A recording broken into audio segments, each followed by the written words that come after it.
Media से गुफ्तगू करते हुए पाकिस्तान तहरीक इंसाफ के रहनुमा और रुकन सिंध असम्बली खुर्रम शेर जमान ने कहा कि करारदाद में जो मुतालबा हमने किया है वो मोहतरमा बेनज़ीर भुट्टो का विजन था। हम ये डिमांड कर रहे हैं सिंध असम्बली के अंदर, वो डिमांड आज पाकिस्तान तहरीक इंसाफ कर रही है जो डिमांड मोहतरमा शहीद बेनज़ीर भुट्टो की थी, जो डिमांड चार्टर ऑफ डेमोक्रेसी की थी, जिस डिमांड के ऊपर, जिस चार्टर ऑफ डेमोक्रेसी के ऊपर मोहतरमा शहीद बेनज़ीर भुट्टो ने सिग्नेचर की थी। और उसके अंदर जो उनके अल्फाज थे वो अल्फाज ये थे कि जो सेनेट के इलेक्शंस हैं वो ओपन बैलेट के थ्रू किया जाए।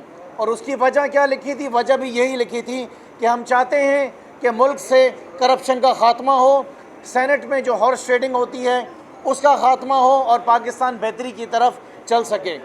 आज पाकिस्तान तहरीक इंसाफ इस करारदाद को जमा इसलिए करा रही है कि मोहतरमा के दुनिया से चले जाने के बाद भी पाकिस्तान पीपल्स पार्टी ने ये कोशिश नहीं करी कि किसी तरीके से, ना ही PMLN ने और ना ही बाकी किसी सियासी जमात ने, कि किसी तरीके से ये ख़ात्मा हो सके हॉर्स ट्रेडिंग का, किसी तरीके से सेनेट के अंदर ये लेन देन का सिलसिला ख़त्म हो सके। खुर्रम शेर जमान ने कहा कि PTI ने एक ऐसा सिस्टम बना दिया है कि अगर हमारी जमात का कोई भी रुकने असम्बली पार्टी के खिलाफ जाकर किसी और उम्मीदवार को वोट देगा तो हमें इसका पता चल जाएगा। पाकिस्तान तहरीक इंसाफ ने एक ऐसा सिस्टम भी डेवलप कर दिया है जिसके तहत अगर हमारी जमात का कोई भी मेंबर हमारी लीडरशिप के विल के ख़िलाफ़ किसी और मेंबर को अगर वोट देगा तो वो सिस्टम के तहत हमें पता चलेगा।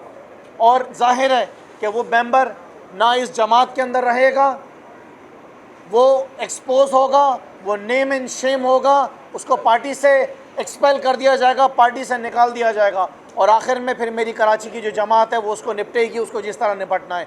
हम इंशाअल्लाह ताला पाकिस्तान तहरीक इंसाफ इसी तरीके से पाकिस्तान के अंदर जो एक मिशन वज़ीर आज़म साहब ने उठाया है उसको आगे लेके चलेंगे। खुर्रम शेर जमान ने कहा कि अपोजिशन जमातें चाहती हैं कि मुल्क में करप्शन और लूट मार का सिस्टम चलता रहे। ये आवाम को बताना बहुत ज़्यादा ज़रूरी है कि इसके अंदर जो बाकी सियासी जमातें हैं वो किस तरीके से रोड़े अटका रही हैं, किस तरीके से मुश्किलात पैदा कर रही हैं और किस तरीके से इस बात को लाजिम कर रही हैं कि करप्शन का सिलसिला चलता रहे, लूट मार का चलता रहे। इसी तरीके से ट्रांसपेरेंसी इंटरनेशनल जैसी जो डिपार्टमेंट्स हैं वो अपने सर्वेज इस मुल्क में करप्शन के ऊपर जो है वो लिखते रहें और मुल्क के अंदर बदनामी होती रहे। लेकिन हमें इस बात पे यकीन है कि इंशाअल्लाह ताला हम कामयाब वज़ीर आज़म इमरान खान के साथ अपने इस मिशन के अंदर ज़रूर होंगे।